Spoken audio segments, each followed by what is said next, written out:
Good morning, students. Now I will start the third chapter of class 11th. Now the second chapter is over. So I will start the third chapter, that is classification of elements and periodicity in properties. This chapter, some part, introductory part, you have studied in class 10th also. That is periodic classification of elements you have studied. So that only will continue with that only. Here you will study more properties and periodic properties and their trend in the periodic table. Now the portion which are deleted from this chapter, the two topics are deleted from this chapter. First one is significance of classification. This topic is deleted. Significance of classification is deleted. And second, that is brief history of development of periodic table. Development of periodic table. This is also deleted. So these two topics are deleted from the chapter. Okay, but this also I will explain little bit so that you can recall from what you have studied in class 10 and you can correlate with the other topics. So I will start the topic. Now first is, why do we need classification? What is the significance or what is the importance of classification? First question is that only. Why do we need the classification of elements? So the answer is, why we need classification? Because earlier very few elements were known. Earlier very few elements were known, but now at present more than 100 or more than 115 elements are known, and it is difficult to learn or to know the chemical properties of individual element. Therefore, a systematic classification is done so that it is easier to understand the chemistry of individual element. Okay, so this is the significance of classification of elements. In lower classes you have studied that element can be classified into metals, non-metals and metalloid. Now in metals also there are some metals which are more reactive, some metals are there which are less reactive. In non-metal also we have more and less reactive non-metals are there. So to study their individual properties, it is difficult. So based on the chemical properties or the physical properties, they are grouped together and the classification of element is done. Now next, how the periodic table came into the existence. How the periodic table, modern periodic table came into existence. So the many scientists, they have given their observation and through the various experiments, they have classified the elements. And the scientists are there who has made the attempt so that it is easier to understand their properties. So the first scientist who has given the first classification, that that is Daubigny. Daubigny in 1829. First classification was given by Daubigny in 1829. John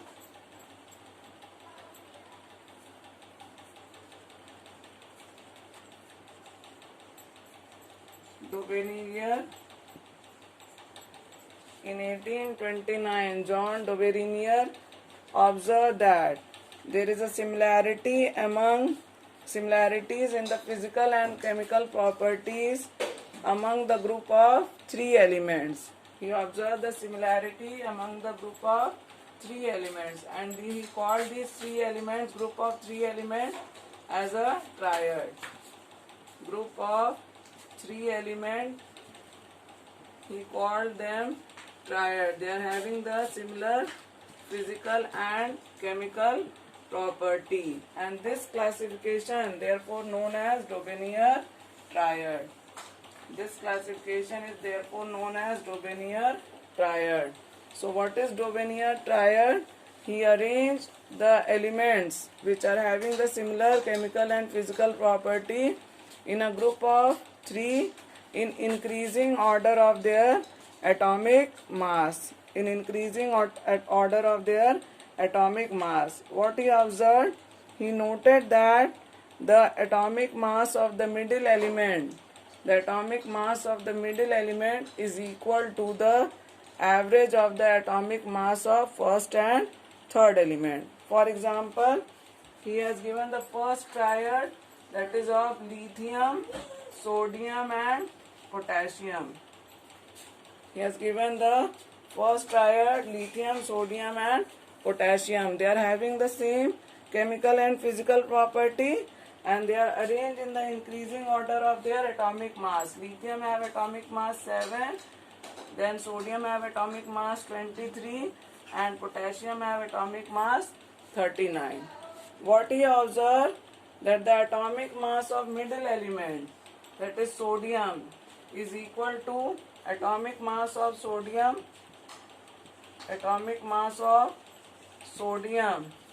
is equal to the average of the atomic mass of the other two elements, that is 7 plus 39 divided by 2, that is 46 divided by 2, that is equal to 23.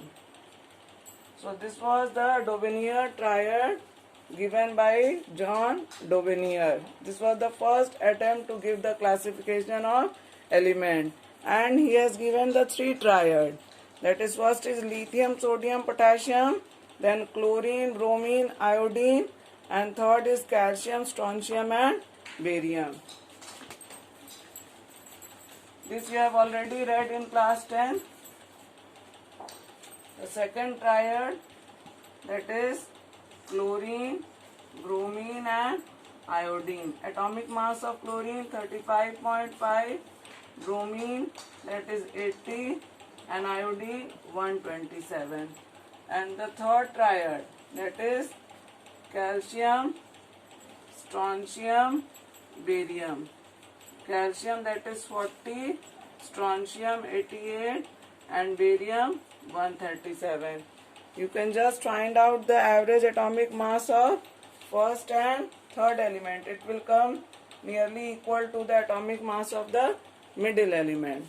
Also the physical property like the density, melting point, boiling point, that is also the average of the is in between the first and second. That is, suppose sodium. So suppose sodium, the density of sodium, that is more than lithium, but it is less than potassium. So the physical properties are also in between the other two elements. So this was the Dobenier triad. Now what was the drawback of Dobenier triad? That his classification worked only for few elements. Other elements were also known at that time, but all cannot be placed into Dobenier triad.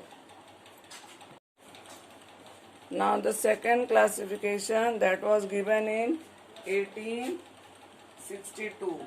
Second classification is given in 1862, and that is known as telluric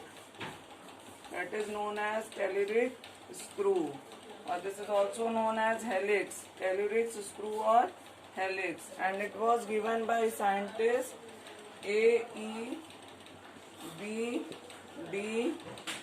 Cancortois. It was given by scientist A.E.B.D. Cancortois, and this was the first real classification of elements. Now what he did, he arranged the then known elements in order of increasing atomic weight and made the cylindrical table to explain the periodic repetition of the properties.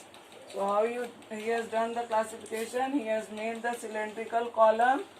He has used one cylindrical box, and on that cylindrical box he arranged the then known elements into the increasing atomic weight. Now what he observed? He observed that when he arranged the elements into the increasing atomic mass, the elements which are having the similar properties, they occupy the same position, like sodium, potassium, rubidium, then we have cesium. So this was the first real classification of element, and it looked like screw or helix. Therefore it is known as telluric screw, and it was the real classification. And what he observed, when he arranged the elements into the increasing atomic mass, then the elements which are having the same properties, they occupy the same position on the cylindrical table. Now in 1865, Newland has given the third classification. The scientist Newland has given the third classification, periodic classification of element, and that is known as Newland's law of octaves. Newland law of octaves. This also you have studied in class 10th. What is that Newland's law of octave? He also arranged the elements in the increasing order of their atomic mass, and what he observed, that every eighth element has property similar to the first element. So we can write down the name of the element, hydrogen. Then after hydrogen, helium we will not write, because that time noble gases were not discovered. So hydrogen, then we have lithium, beryllium, boron, carbon, nitrogen, oxygen. Then we have fluorine, then we have after fluorine we will not write down the neon, okay? We will write sodium, magnesium, aluminum, silicon, phosphorus, sulfur.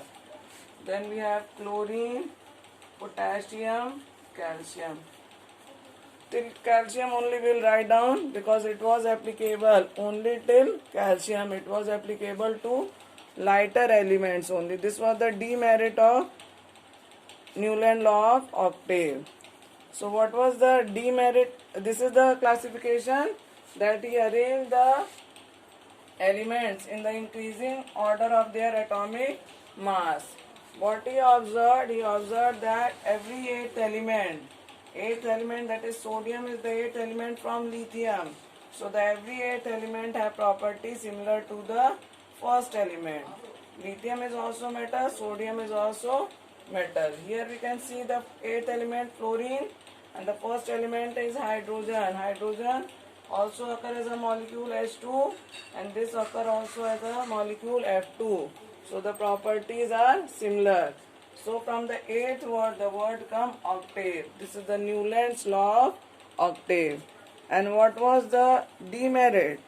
When the noble gases were discovered, demerit में क्या क्या था? When the noble gases were discovered, then this order were disturbed. Now the eighth element does not have the property similar.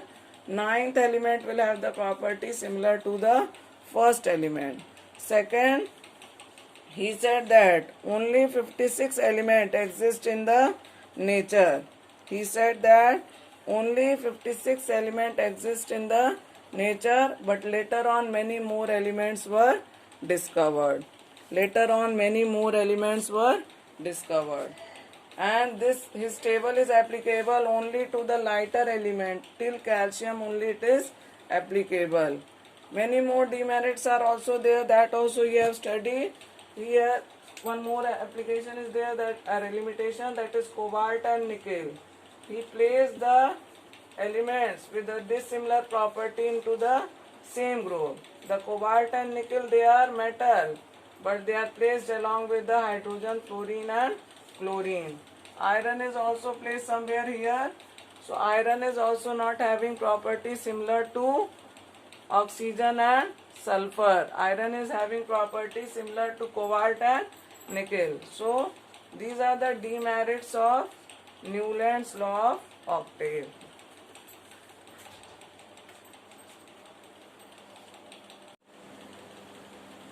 Now the fourth classification is given by Lothar Meyer in 1868. In 1868 the next classification was given, and this was given by the scientist Lothar Meyer.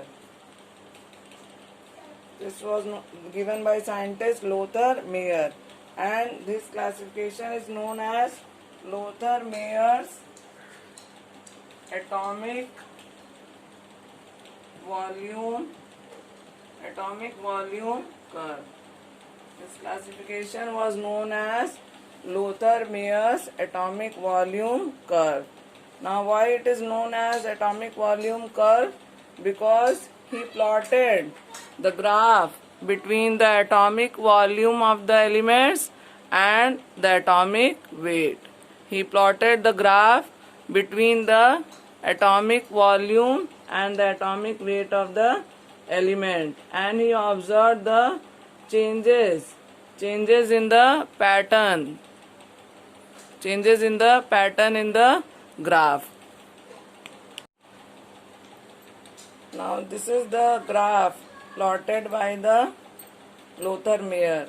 I am just only writing the few elements. I have not written all the elements. Only to explain the graph, I have written only the few elements. But here you can write down the other elements also which are occurring in between boron to neon. What he said, he plotted the graph of element. He observed that the elements which are having the similar property, they occupy the similar position in the curve. What he observed? He observed that elements which are having the similar property, they occupy the similar position on the curve. Like you can see that lithium, sodium, potassium, they are present at the peak on the curve. The most reactive element like lithium, sodium, potassium, they are present on the peak of the curve. Then we have the less reactive element or less electropositive element, like we have beryllium, magnesium, calcium. They are occupying the descending position on the curve. And the noble gases like helium, neon, argon, they are occupying the ascending position on the curve. So this was the Lothar Meyer atomic volume curve. So again I am repeating, Lothar Meyer has done the various experiments and plotted the graph between the physical properties and atomic mass. Physical property mein here I have given atomic volume, but he has taken melting point also, boiling point also, other properties also he has taken, and he has plotted the graph. When he has plotted the graph, what he observed? He observed that the elements which are having the same property, they occupy the similar position on the curve. Like lithium, sodium, potassium, they are more reactive element, and they occupy the peak position at the curve. Then the less reactive element like beryllium, magnesium, calcium, they occupy the descending position on the curve. Then we have the noble gases like helium, neon, argon, they occupy the ascending position on the curve. Now from the above observation, he pointed out that there is some relation, definite relation between physical properties and atomic masses of element. He gave the idea that there is a relation between the physical properties and the atomic masses or atomic weight of the element. From here, the Mendeleev only taken the idea that there can be the relation or there is a relation between the physical properties and the atomic mass of the element. And the next classification that was given by Mendeleev. In 1869, the next classification was given by Mendeleev. In 1869, the next classification was given by Mendeleev. This also you have studied in class 10th, given by Mendeleev, and this is known as Mendeleev's periodic table because he arranged the elements in a increasing order in a tabular form. In a table he has arranged, therefore it is known as Mendeleev's periodic table. Mendeleev's periodic table is known as Mendeleev's periodic table.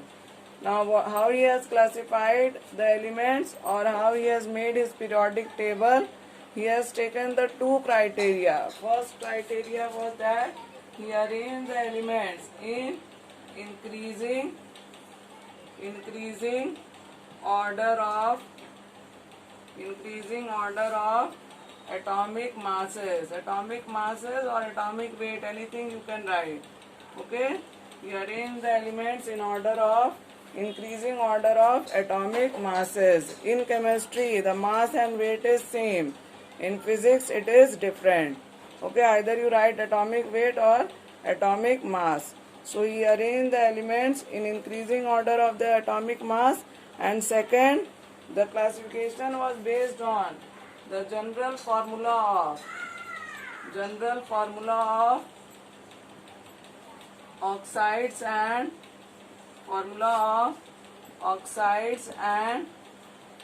hydrides. The elements which are having the same general formula of oxides and hydrides, they are placed into the same group. These 2 points he has kept into the mind, and then he has made his periodic table.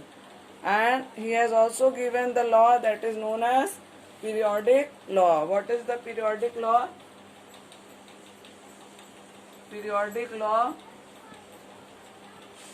What is periodic law? That the physical and chemical properties of elements are the periodic function of their atomic masses. Periodic law states that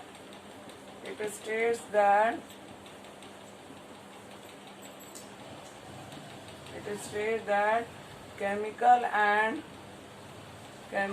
and physical properties of elements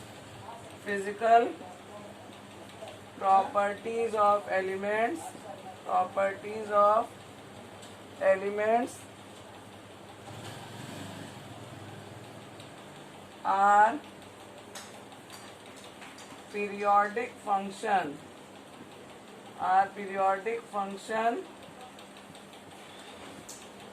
of their atomic masses. So this is the periodic law which was given by Mendeleev. This you have studied in class 10th. You have also studied the merits and demerits of Mendeleev periodic table. Now what are the merits of Mendeleev periodic table? Merits of Mendeleev periodic table.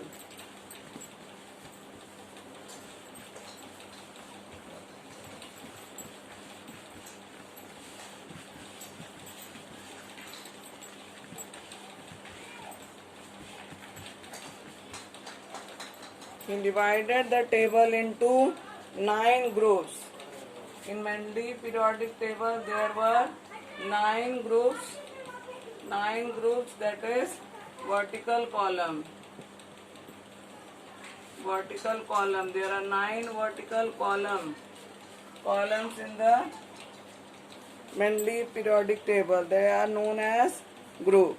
Okay, and 7 periods. 7 periods are there, which are the horizontal rows. Horizontal rows, they are known as period, and vertical column, they are known as group. So there are 9 groups. 9 groups in the Mendeleev periodic table and 7 periods. Second, he has left the gap for the undiscovered elements.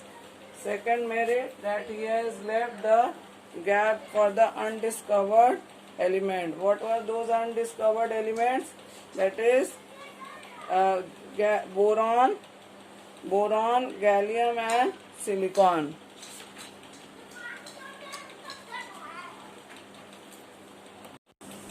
He left the gap for the undiscovered elements. Which are the 3 undiscovered elements? He called the elements as Aka boron, Aka aluminum and Aka silicon. And he left the gap, and also he has predicted their properties before. So Aka boron, that is later on it was known as scandium. Aka boron is scandium. Then we have Aka aluminum, that is gallium, later on known as gallium. Then Aka silicon, later on it was known as germanium. So he has left the gap for the undiscovered element and predicted their properties before. Now one more advantage of the Mendeleev periodic table is there. He has corrected the atomic mass of various elements. Corrected the atomic mass of various elements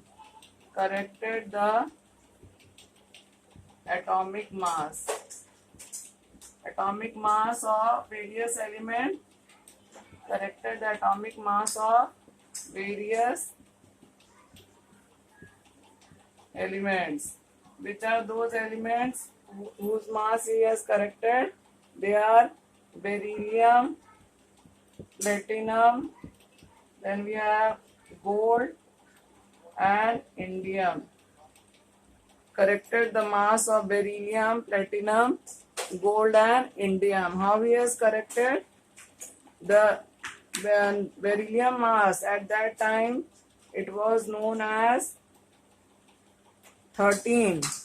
The atomic mass of beryllium was known at that time 13. Okay. If it is the atomic mass is 13, so it should be in between carbon and nitrogen. But he has corrected the atomic mass of beryllium. How he has corrected? That he found that atomic mass of beryllium, that is 9. Atomic mass of beryllium is not 13, it is 9. As you know that equivalent mass of at that time it was known of beryllium, that is 4.55. Equivalent mass of beryllium was known as 4.5. This was the equivalent mass of beryllium. So if we multiply it by 3, at that time it was thought that the valency of beryllium is 3. So if we multiply by 3, then the value will come 13.65. The value will come 13.65, because that time it was known that valency of beryllium is 3. But when he found the formula of oxide and hydride of beryllium, then what he observed? He observed that beryllium Beryllium can be written, oxide of beryllium is beryllium oxide and hydride is beryllium hydride. Now the valency of beryllium, he corrected that valency of beryllium is 2. Now we can multiply 2 by with 4.55. Now the value will come 9.10. So in this way he has corrected the atomic mass of beryllium. It was known to be 13, but he has placed in between the other, it cannot be placed in between carbon and nitrogen as it is having the atomic mass 9. So it can be placed in between lithium and boron. So this was all the classification part which we don't have to study. I have told you the significance, why the classification of element is required and how the modern periodic table came into the existence. Okay, and this is not in your course.